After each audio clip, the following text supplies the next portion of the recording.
સુરતની શાળાઓમાં હાલ પ્રવાસની મોસમ ચાલી રહી છે।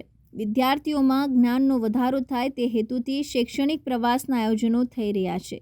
ત્યારે લીંબાદ વિસ્તારમાં આવેલી ખાનગી શાળાના સંચાલકો શાળાને તાળું મારીને પિકનિક પર નીકળી ગયા હતા, જેથી વાલીઓમાં રોષ જોવા મળ્યો હતો। વાલીઓને શાળાની ગંભીર બેદરકારીને લઈને જિલ્લા શિક્ષણ અધિકારીએ ફરિયાદ કરી હતી।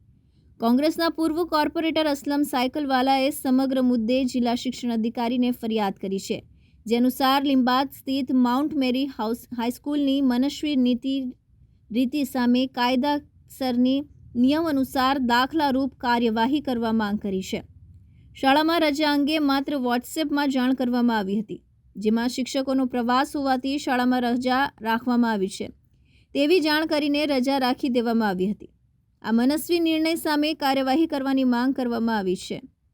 માઉન્ટ મેરી શાળાના શિક્ષક પિકનિક બનાવવા ગયા હોય ધોરણ 1 થી 9 ને તારીખ 9/1/2024 થી 14/1/2024 સુધી સાવ મનસ્વી રીતે બંધ રાખવામાં આવી છે। ઉપરાંત શિક્ષકોના પિકનિકમાં ધોરણ 10ના શિક્ષકો પણ સાથે ગયા હોવાથી આજરોજ ધોરણ 10ના વર્ગને પણ બંધ રાખવામાં આવી છે।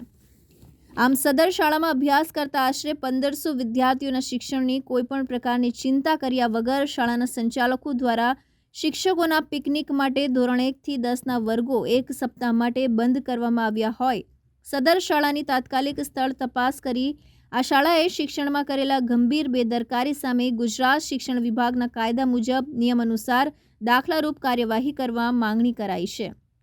Arvind Rathod, ABC news Gujarat, Surat.